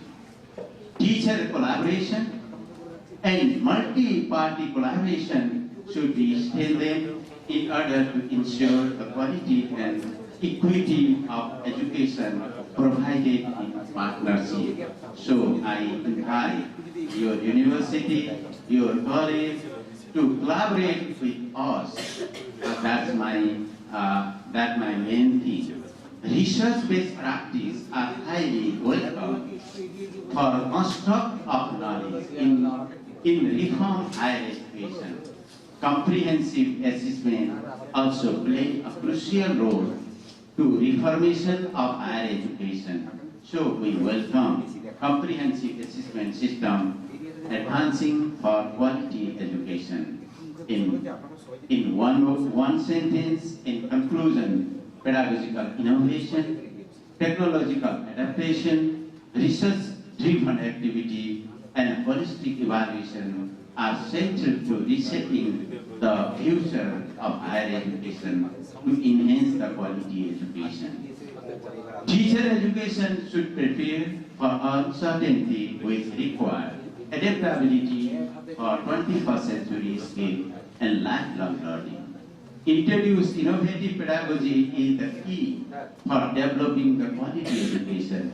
Digital competence involves learning about generation AI, which also involves ethical judgment. Research-based activity involving in classroom teaching is the key for improving the quality education. Holistic assessment system is central to reshaping the future of higher education to enhance the quality education. If we follow such type of thing, we gradually our quality education became more syllables or became more reader-friendly, student-friendly, educator-friendly. My presentation is somehow completed. Thank you for inviting me and listening me, and thank you all. Thank you. If you have any query, please you can ask some question. Otherwise, my presentation is completed. Thank you.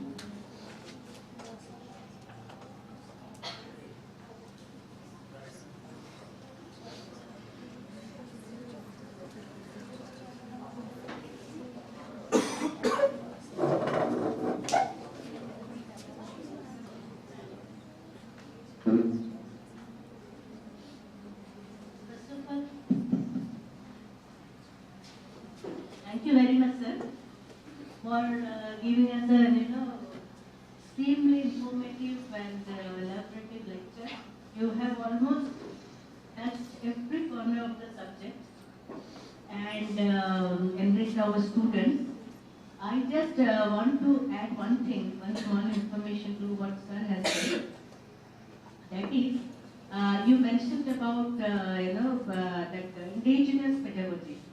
So just a few months back, we have, with the help of NCERT, a committee was formed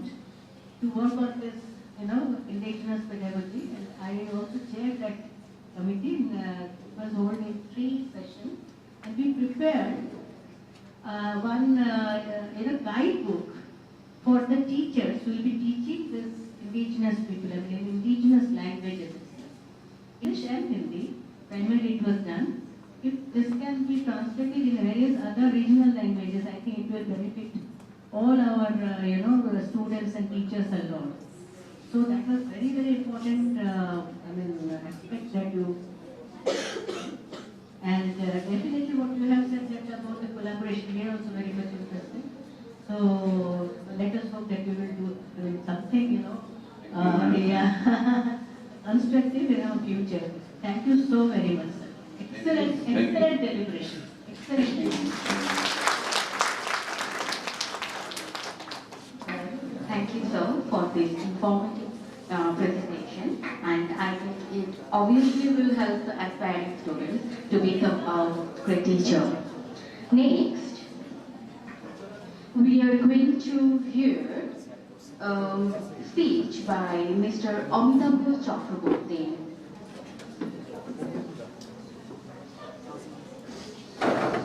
Mr. Amitabh Chakraborty, a seasoned professional with over 37 years of experience in leadership, management and strategic operations, inter alia, the role of head of the departments played for over 8 years in functions like marketing, information technology in Bharat Heavy Electricals Limited and energy sector Maharatna, Government of India Enterprise, having multi-product and multi-service portfolio delivered from multi-location operations. He got released on attaining the age of superannuation with effect from 24th November 2024 as Head of Marketing Additional General Manager. Now he committed to mentoring and contributing to development of operational excellence, having passion for facilitating effective learning environments and empowering future leaders, eager to leverage his expertise in operations management, resource optimization and cross-functional collaboration to contribute to the growth and development of business organizations or educational institutions. His expertise includes subject matters like strategic planning and execution, operational and financial, risk management, crisis and turnaround management, continuous process improvement, mentoring talents for their professional and personal growth, enterprise knowledge management, consolidation and integration, innovation management. Please, sir, come to the dais.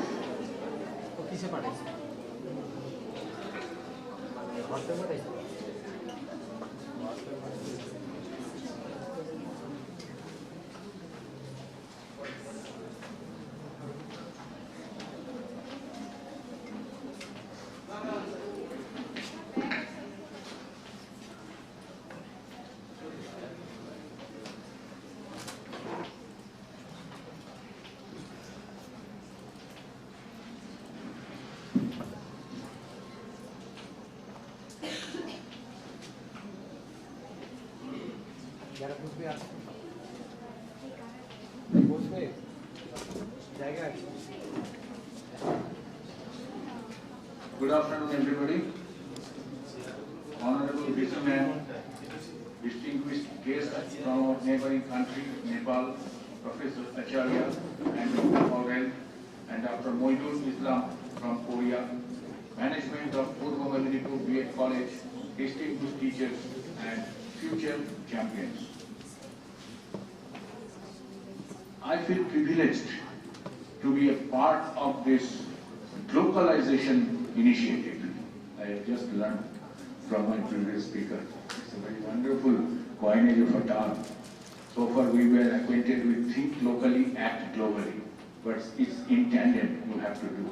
That is a very good margdarshan, I should say. So I don't call it an international seminar. I call it a localization initiative spearheaded by Purba Medinipur B.Ed College. Purba Medinipur. I have something to say. Purba means east. And Medini means earth. Sun rises in the east to enlighten earth as a source of energy. That is the interpretation of Purba Medinipur.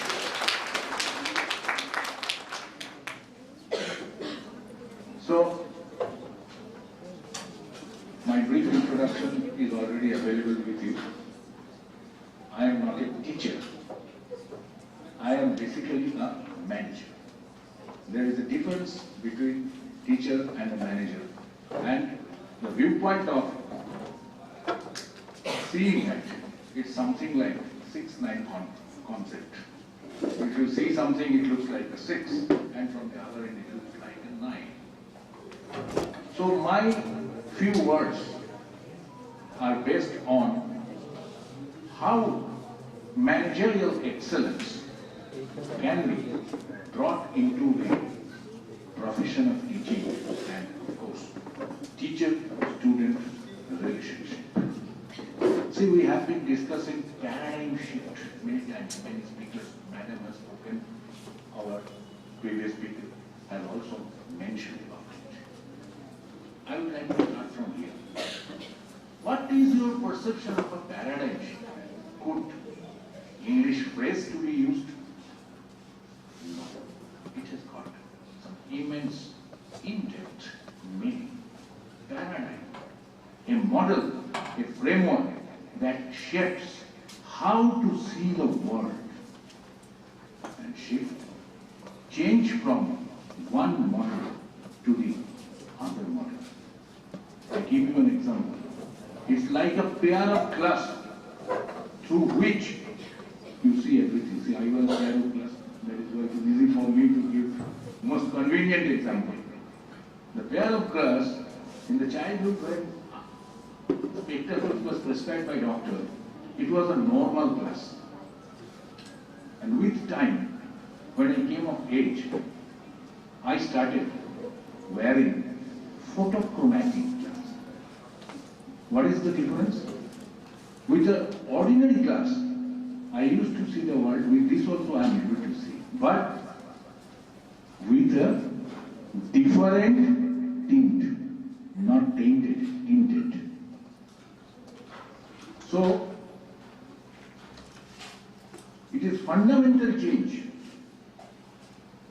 Paradigm shift is nothing but a fundamental change, like moving from many physics students, mathematics students are available here, like moving from Newtonian physics of P is equal to mf to Einstein's physics of E is equal to h nu. E is equal to h nu. I think my future champion team is acquainted with this situation. You are, I think, some physics teachers or mathematics teachers are available here. Yes, sir. Are we? Am I wrong? So it's a journey. Paradigm shift is basically a journey, like yesterday, today, and tomorrow. Where tomorrow belongs to those. Tomorrow belongs to those who prepare for it today by taking cues of learning experience from yesterday. So when a paradigm shift has to be negotiated, the basic cult which is required is learning cult. You have to take cue from yesterday's mistakes, yesterday's learnings, apply it today. And in mechanics, two force in acting in different angles has got a resultant. The resultant is the shift. So you have to take cues from yesterday, superimpose it on today, and extrapolate it to see the future, that is tomorrow. So it's basically a combination of yesterday, today, and tomorrow. Now I come to teaching learning process. A teaching learning process, actually what does it mean? There are many processes in any kind of operations. In the morning, I was discussing with Professor Moitul. He gave a very beautiful example of this kind of operational relationship. We were discussing about Korean economy and impact of Trump's initiatives. It gave a very simple one-line definition. Korea has investor-invested relationship with USA and buyer-seller relationship with China. So now you understand that how relationship management also plays a very crucial role in any system growing with progress and vibes of development. Now, in the teaching learning process also, this is also an established relationship. In the teaching learning process, like say, you know control volume, all are science students, many science students are there, you know control volume, some volume which is considered as a place of study. When we are sitting in this conference room is the control volume now. As you shift on to the classes, or teachers shift on to the classes, the class is the control volume of a system where the input, process and output is taking place. That is the generic cycle. There will be input, there will be a process, there will be an output. But this is not the end. From the output, you have to take the feedback. You have to have the feedback. Why? To understand whether the process is delivering to the satisfaction of the users. That is quality. Everywhere. Whether it is in manufacturing industry, whether it is in service industry, and whether it is in education. See, in my person, education in the age of a paradigm shift is transforming from a stand-alone mode, mark it with care, from a stand-alone mode to a multi-service, multi-location concept. What is that? ITEP is knocking at your door. ITEP is an integrated approach. So when there is an integrated approach, all resource may not be available at one place. Resource integration is the basic concept of any integrated approach. Number one, resource concentration. You have to work on research concentration. You have to work on distribution of resource and availability of resource. So first thing you have to find out your infrastructure, to what extent it permits, and wherever you need to collaborate. Our previous speakers have mentioned collaborate. So that collaboration may not be in standalone mode from your own premises. Our honorable guests are here from our neighboring country. They are integrating us with the cycle of improvement and progress by collaboration. Without collaboration in this 21st century, I can say by clapping and I can say by thumping on this table, no system of improvement can progress without collaboration and inclusion. No progress can look forward without collaboration and inclusion. By inclusion, what I mean? 1 minute.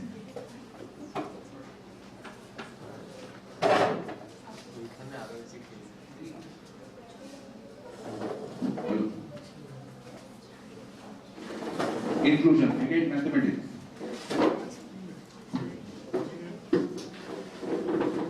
Calculus. You know calculus? Mathematics teacher? I will not test you. Integration. the basic concept of integration in any domain, be it economics, be it industry, be it education, be it personal. It is come from integral calculus.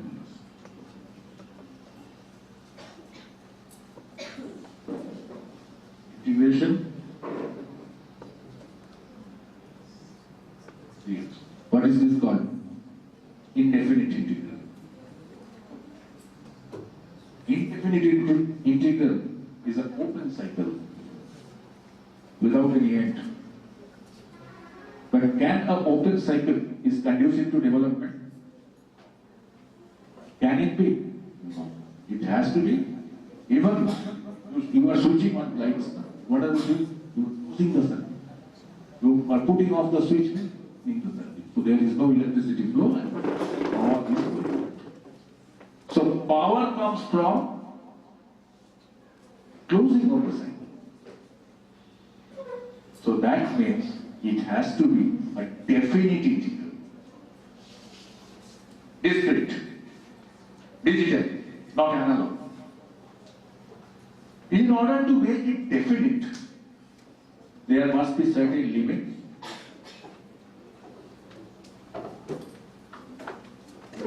Very simple, 0 to n. Agreed?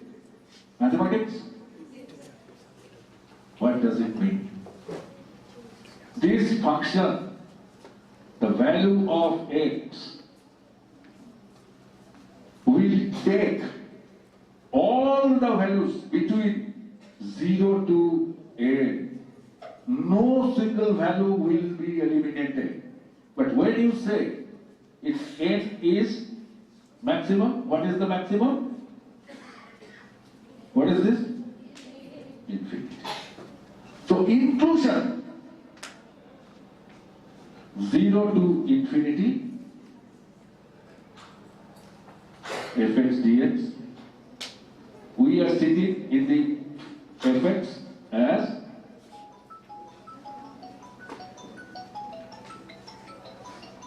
interesting. This is our function. And inclusion means 0 to infinity, all the value. Who are they? They are the stakeholders of the education system. Who are the stakeholders in an education system?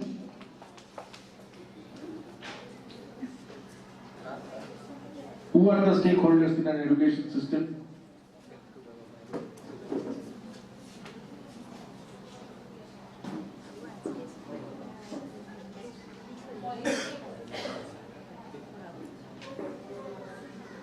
First, students, teachers, non-teachers, administrators, and the last is entrepreneurs or owners. It is there. Without stakeholders, no system can be called a system, defined system. There has to be some stakeholders, there has to be some entrepreneurs, there has to be some owners. Of course, the entity is run by owner's will. When it comes to government, it is government's will.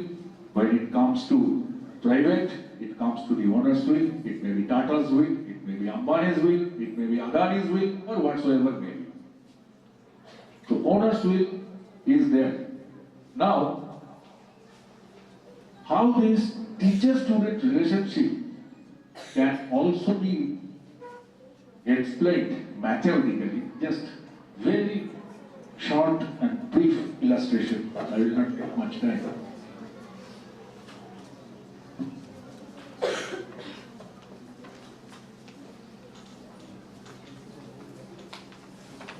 This is a cone.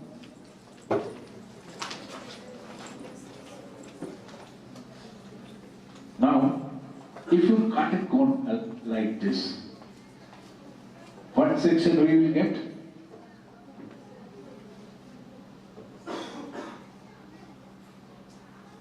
Straight line. If you cut a cone like this, what you will get? Circle. If you take the section from here,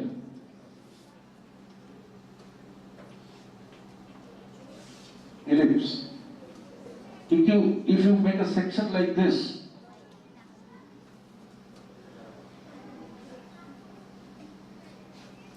if you make a section like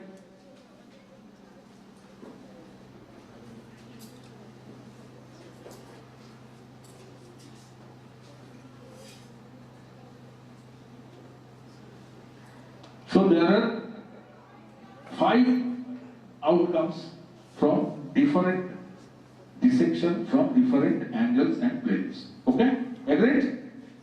Now,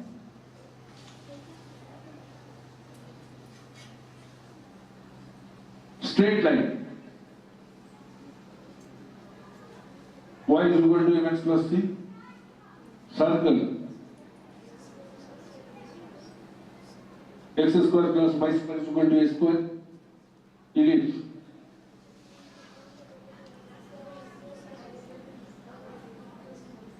Is equal to 1. Parabola. Y square is equal to 4x. Okay?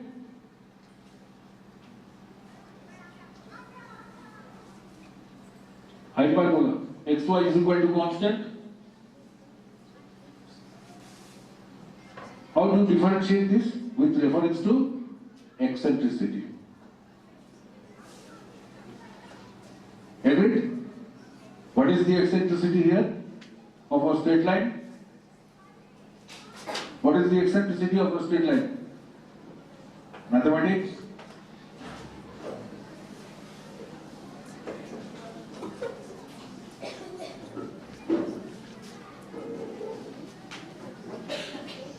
Eccentricity is equal to 0. I'm sorry, infinity. Eccentricity is equal to infinity. Circle, eccentricity is equal to 1. Ellipse, no, ellipse less than 1. Less than 1. Parabola is less than 1, I think. Parabola is less than 1. And ellipse is less than 1. Parabola is equal to 1. And hyperbola greater than 1.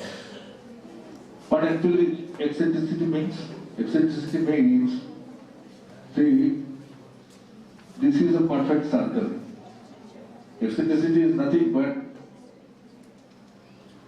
the effort required to turn this straight line into a circular or different other shapes.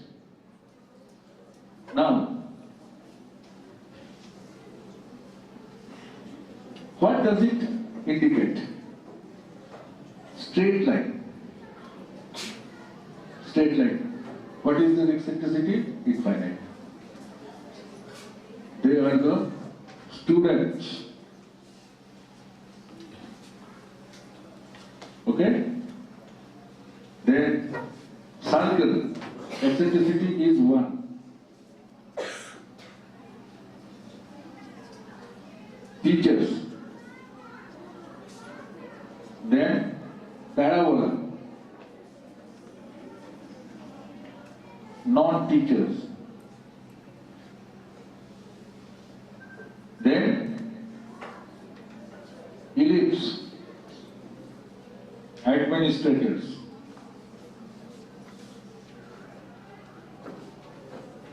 And then last but not the least, hyperbola, owners, entrepreneurs. How I will explain? See, this eccentricity geometrically is like defined with some numerator by denominator. But in my concept, I define eccentricity as the effort required, to restore synergy and entropy of a system. What is entropy? Degree of disorderness or degree of orderness. In any system where the degree of orderness is there. It is called low entropy. And in any system where the degree of orderness or the degree of freedom is the highest, that is called isentropic, very high entropy. Very high entropic system. So this is how the concept of energy is coming. So these students, in the studenthood, what we have done? We are going up the ladder, class 5, 6, 7, 8, 9. Once we achieve Madhyamik, stepping stone of Dadahood, then 12, we are real adults, then going to college, full of freedom. So, infinite straight line and this eccentricity infinites are students. Then circle. What is that eccentricity? 1. That is teachers. Why? They have to put their energy. They have energy. They have also degree of freedom. But as I defined, there has to be some feedback and control. They have to design a control system for tackling those students. That is why they are in a more mature state than the students. That is why it is the eccentricity is 1. They have to work not only according to the availability of their energy level, but they have to impose controls, checks and balances which suits the students. That is maturity. Then comes non-teachers. They are also a part of the system, but they have roles as a facilitator, without whom no process can pick up. The output is not possible. The process has got various stages. Facilitators are the most important stage. An industry cannot run without the worker. An industry cannot run without machine. An industry cannot run without money. An industry cannot run without market. So these are the facilitators of an economic system. And here in this teaching system and teaching to teacher-student relationship, also this analogy is used. So I think any question is there on this concept?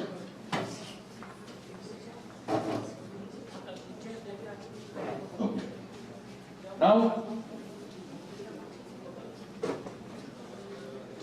Indian knowledge system and education ecology is very large and diverse.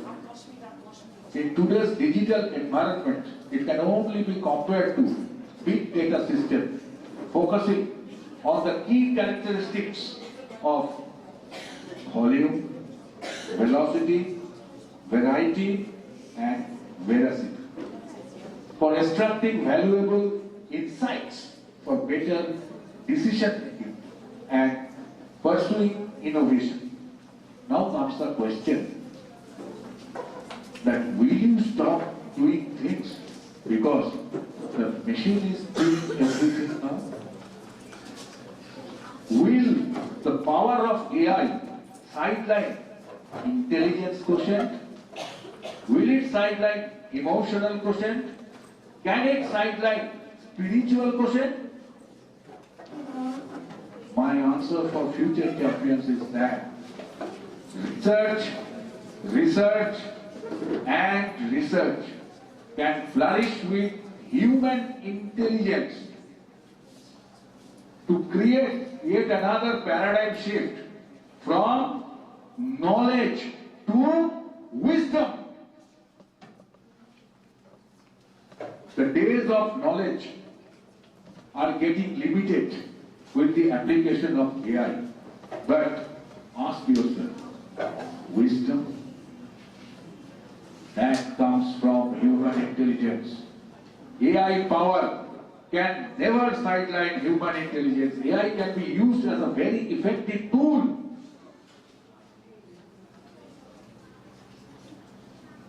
But the fundamentals for growth in 21st century will rewrite three words: learning, de-learning, relearn.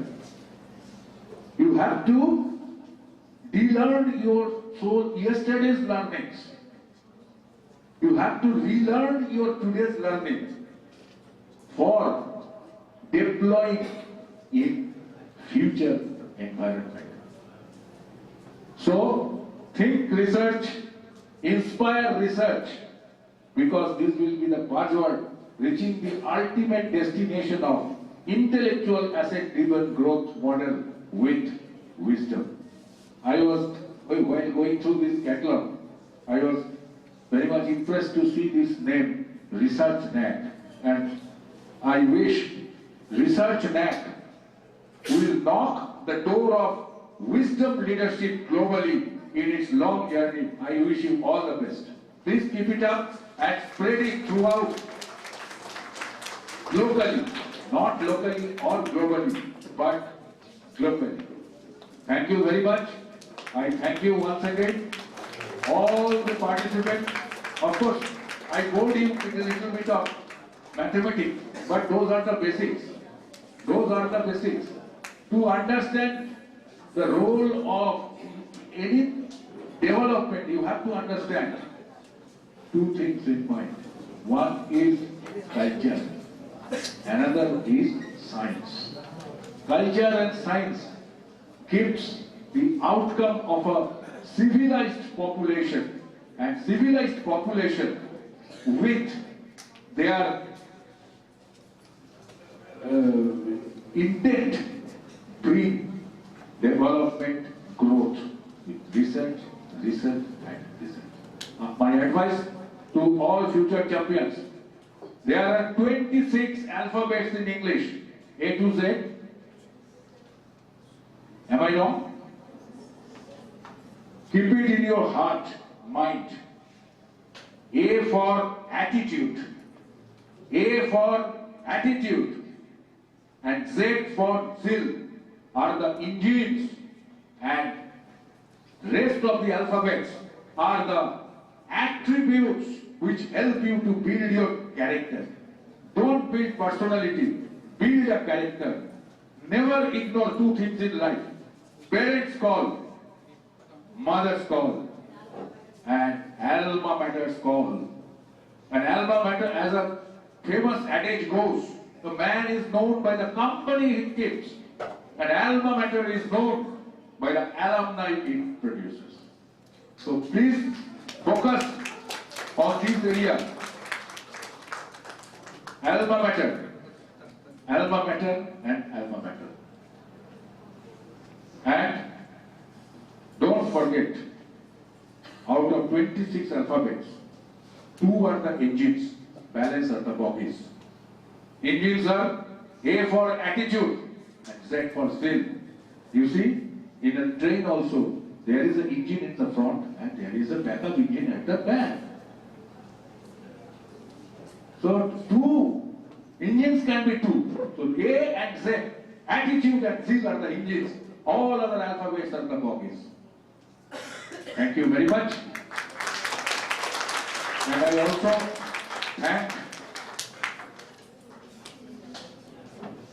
Mr. Saurabh Mondal and the young budding edupreneurs from what I have told, sun rises in the east to enlighten earth with energy.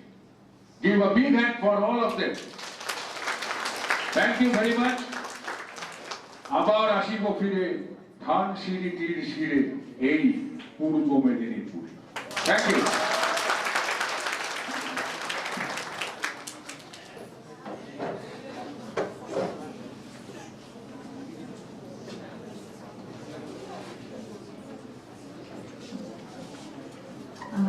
Thank you, sir, for this insightful as well as motivational presentation. Now, we will take a lunch break for 40 minutes. As we know that without empty stomach, we can't concentrate. So, let's take a 40 minutes lunch break.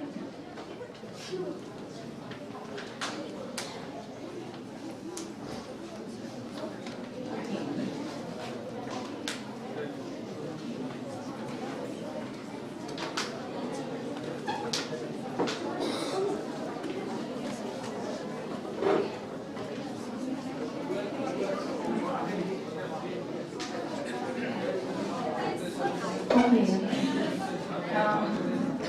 Just now, Dr. Porter tells me that he has a gift for our Vice Chancellor, Dr. Shoma Bandyopadhyay ma'am. For that, our Tribhuvan University team will gift her.